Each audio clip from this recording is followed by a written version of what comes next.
In this video, I'm going to show you how to use thermodynamic tables, specifically steam tables. But before I do that, let me just go ahead and show you this TV diagram for water. And I'm just going to explain a couple of things here that are very important for you to understand before you start using steam tables. First of all, the line to the left of the critical point, or the curve to the left of the critical point, this one, is usually known as the saturated liquid line, and the one to the right of it is known as the saturated vapor line. Okay, so what is the difference between the two? I'm going to explain that. What is the critical point? First of all, critical point is the maximum temperature, Tc, at which water, specifically for our case right now, can exist in equilibrium as a mixture of liquid plus vapor. Where does that exist? Under this dome, this entire dome, we have liquid plus vapor as a form of a mixture. Water exists under this dome as a form of a liquid vapor mixture. So critical point is the highest point, is that highest temperature at which water can exist as a two-phase mixture. Okay, so in order to explain the saturated liquid line and the saturated vapor line, let me just assume that I'm heating up water.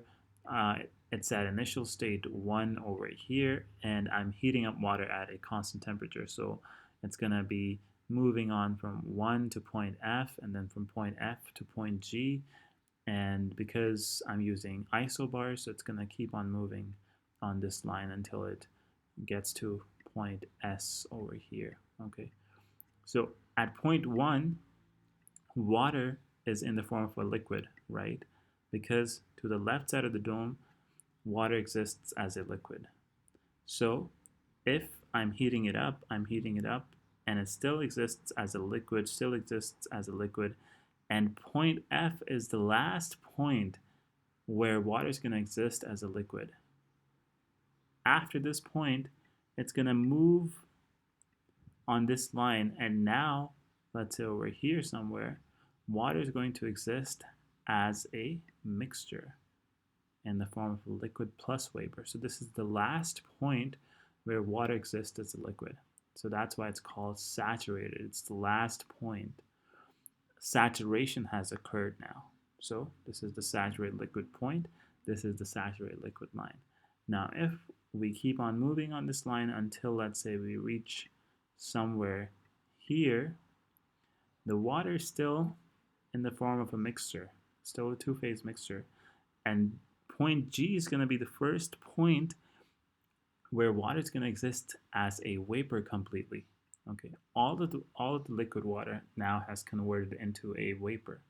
Okay, so point G is where saturation has occurred. It's the first point where the vapor has formed and we have a complete vapor. That's why this is called a saturated vapor line. This is called a saturated vapor point. A few more things to notice. At point F, whatever the specific volume is, this is the specific volume of saturated liquid, Vf, and Vg is the specific volume of saturated vapor. If the specific volume of water, let's say, is less than the specific volume at the saturated liquid point, then we probably are in this region. Even if I don't know anything, even if I don't have this TV diagram in front of me, if I'm told that the specific volume for water at the specific conditions that are given in the problem is less than the specific volume at the saturated liquid point, then, or the saturated liquid line, then I'm in this region somewhere. Okay, my water is completely liquid. If I'm told that the specific volume of water at the given conditions is greater than the specific volume at the saturated liquid line, then I'm in this region. Okay. Water is completely in a vapor phase. And if the conditions are such that the specific volume of water is somewhere in between these two, then the water for my conditions, my specific conditions, exists as a mixture in the form of a two-phase mixture. Okay, so these were just a few things that we had to get out of the way in order for you to understand the steam tables. I'm just going to show you the phase diagram for water as well. And over here, what we see is basically that these liquid and vapor regions, to find out the properties of water here, I just need pressure and temperature. I just need these two independent properties in these single phase liquid and vapor regions, and I can use just pressure and temperature to fix the state in these regions. Okay, so by now I hope you have an idea of which table you would have to approach, but we don't know what tables exist for us, so let's just look at the tables first of all. We're going to be concerned with table A2 until A6. Okay, so I'm just going to show you this again. Over here, let's identify this table, table A5. Okay, table A5 is one for a compressed liquid water, and that's just another name for liquid. Okay, so compressed liquid table is going to give us the properties of liquid water. Okay, table A5 is the table that we're going to use if we want to just look at the liquid region. If we want to look at this vapor region, then we're going to be using the superheated vapor table, or the superheated water vapor table. This is the table that we're going to use when we want to identify the properties of water vapor. Okay, if we're looking at the region to the right side of the dome, we're going to be using table A4. If we're looking at the region to the left side of the dome, we're going to be using table A5. So let me just give you an example here that, okay, fine, you know these tables now, at least A4 and A5. Table A2 and A3 we're going to talk about in a minute. But let's say that in a problem you have to find out the specific volume of a water vapor, and you have to find it out when the conditions are such that the pressure is 10 megapascals and the temperature is 600 degrees centigrade.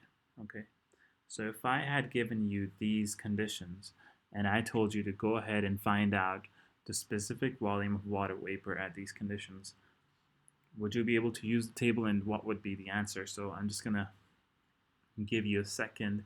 You can pause the video right now and come back, and then we'll talk about this. Okay, so now that you're back, we're given here that we need to find out the specific volume of water vapor. Okay, so that's the first hint. We have to find out the specific volume of water vapor. Water vapor exists to the right side of this region, and to the right side of the region we are using table A4. What else is given to us? Pressure is given to us, and temperature is given to us. So I'm just going to go ahead and look at this table, table A4. I go to table A4, and I'm just going to identify now that I've got pressure given to me here, and then I've got temperatures given here. Okay, these are all the superheated vapor temperatures that are given to me. You will see that it starts from the saturated vapor point. This temperature, or the specific volume that is given over here, is going to be at this point. Okay, so now the conditions where I was looking at 10 bars, so I go to the table, I look at 10 bars, or sorry, it was 10 megapascals, but let's say we're talking about 10 bars. Okay, so we're looking at 10 bars, and the temperature that was given to us was 600 degrees. So now I'm going to go ahead and look at 10 bars, and this is temperature over here to the first column. So this is temperature here. And I'm going to go down in this and spot where do I have 600 degrees. That's 600 degrees over here. And for this, the second column gives me the specific volume. So this gives me the specific volume here. So the specific volume for a water vapor at 10 bars and 600 degrees centigrade of temperature is going to be 0.4011 meter cube per kilogram. Okay, that's the specific volume. Make sure you remember that we're talking about 10 bars, not 10 megapascals right now. Okay, we're only talking about 1 megapascals. You have to be careful with these conversions.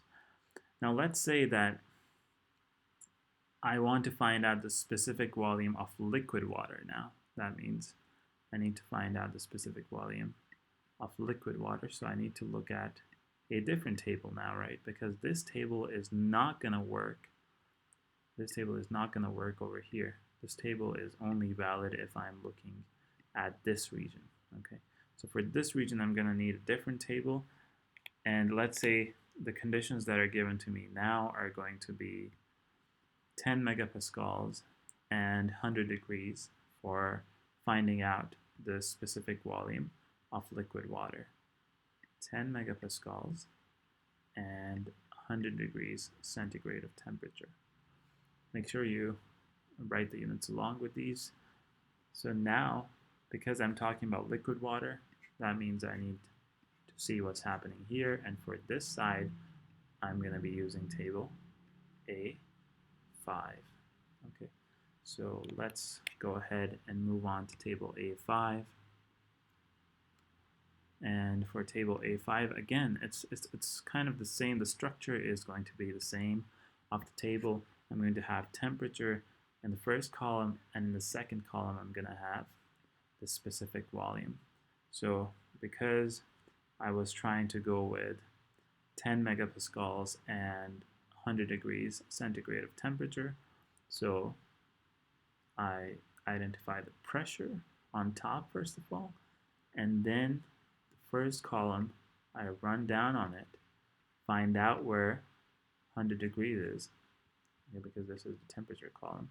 So 100 degrees at 100 degrees, the first column is the specific volume, but this specific volume corresponds to 7.5 megapascals. This specific volume here corresponds to 10 megapascals. So at 100 degrees, I'm just going to go ahead and go down from here and go to the right from here, and this is the specific volume of liquid water at 10 megapascals and 100 degrees centigrade temperature. One thing to notice here is that this is actually equal to, and to 10 to the power 3 is equal to 1.0385. So when I need to find out what the specific volume is, this is going to move over here, and I'm going to be dividing it by 10 to the power 3 now, okay? So now I will have specific volume in terms of meter cubes per kilogram at 10 megapascals and 100 degrees. So what if it's not mentioned in the question now that whether water is a water vapor or it's in the liquid form? Let's say if you're given only the conditions that pressure is equal to, let's say, 20 megapascals and temperature is, let's say, 440 degrees. So which table am I going to use now?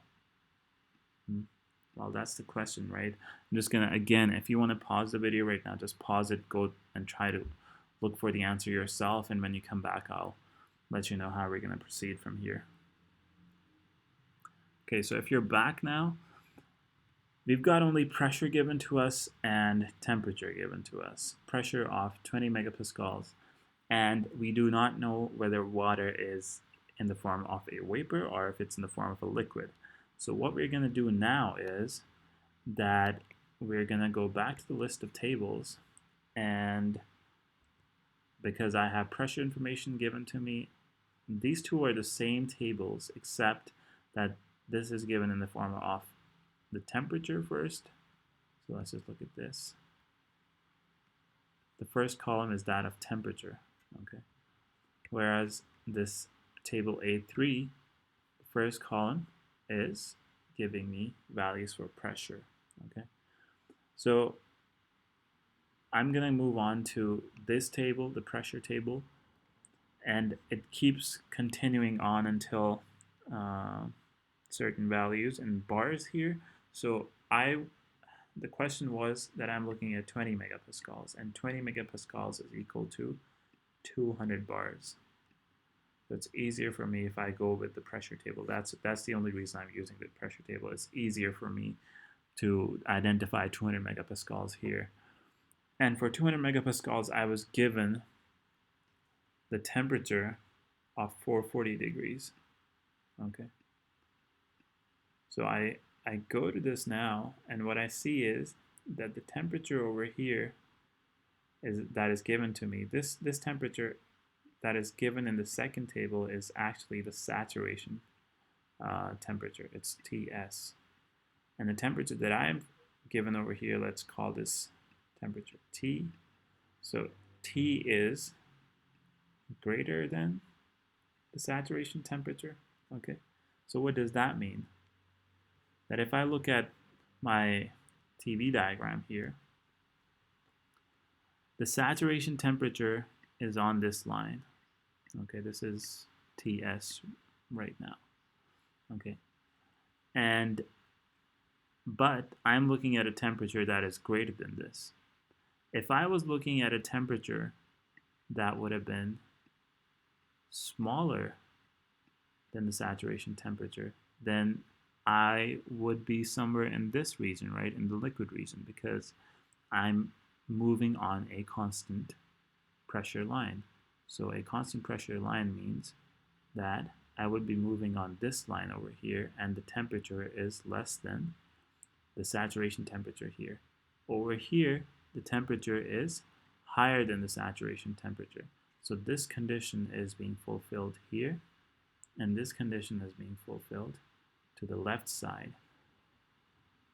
In our case, in our scenario, this is what we're looking at. So that means that water is in the form of a water vapor. It's in the form of a superheated vapor. So we have to go to the superheated vapor table now, and from there we would have to identify across 200 bars, just like we did before. Let's just go to that superheated water table, superheated water vapor table, and just like this, instead of looking at pressures of 10 bars, we're going to be finding out pressures of 200 bar, and across that 200 bar, I would again go down this list and identify the temperature for 40 degrees, and corresponding to that from the second column here, I'm going to find out the specific volume in this case now. Okay. Now another case could be that, let's say that we have a scenario where we cannot find pressure or temperature value in the table. Say that we need to find out the specific volume of water vapor at a state. Let me just go back to that table. Okay, so let's just say that we have to find out the specific volume of water vapor at a state where the pressure is, let's say, so we're talking about water vapor right now. That means we should move to the superheated water table. And let's say that the pressure that is given to us is 10 bars, because this is the table that is available to me right now. So let's say I'm looking at 10 bars and I'm looking at a temperature of 215 degrees Celsius. So when I go to this table and I see pressure at 10 bars and I go down, move down the table, I see that I've got temperature value of 200 degrees to 40 degrees, but I don't have a temperature value of 215 degrees. Okay, so this is where a concept called linear interpolation comes in. Okay, and how can I identify this? It's all about how can I find out, first of all, this temperature, and across this temperature, I'm trying to find out the specific volume, right? So in order to do this, all I have to do is I have to identify that, okay, at 200 degrees, the specific volume that is given to me in the table is 0.2060. At 215 degrees, I do not have any information given in the table, so let me just call or represent it by V for specific volume. And at 240 degrees temperature, I've got specific volume of 0.2275. So now all I have to do now is that I basically go ahead and write it down in terms of, well, in terms of slope, basically. So let me just visualize it for you, that what I'm actually doing is that this is my first point where I'm looking at this information. So over here, my x value is 200 degrees, and my y value is 0.2060. Okay, so this is my x and y value. This is x1 comma y1. Okay, and over here I've got these values. This is basically x in the form of x2 comma y2. Okay, and then somewhere in the middle, or somewhere, let's say here, I've got my points that I need to find, which is this one. So over here I've got x comma y values, and just by applying simple slope relationships here, I can write it down in terms of y2 minus y1 divided by x2 minus x1, and this is, I'm going to equate this to the unknown, which is y minus y1 again divided by x minus x1. Okay, so I know the value for y2 for y1. y2's value is this, y1's value is this, x2 value is this, x1 value is this, and I know the value for x as well, which is 215. So the only thing that I don't know is the value for y, and I can solve this equation for y, and y is going to give me the value for specific volume now. Okay, and it's going to be 0.2141. Okay, so you can check this for yourself. This is 0.2141 meter cube per kilogram. So just go ahead and check this as well. And this is it for this video.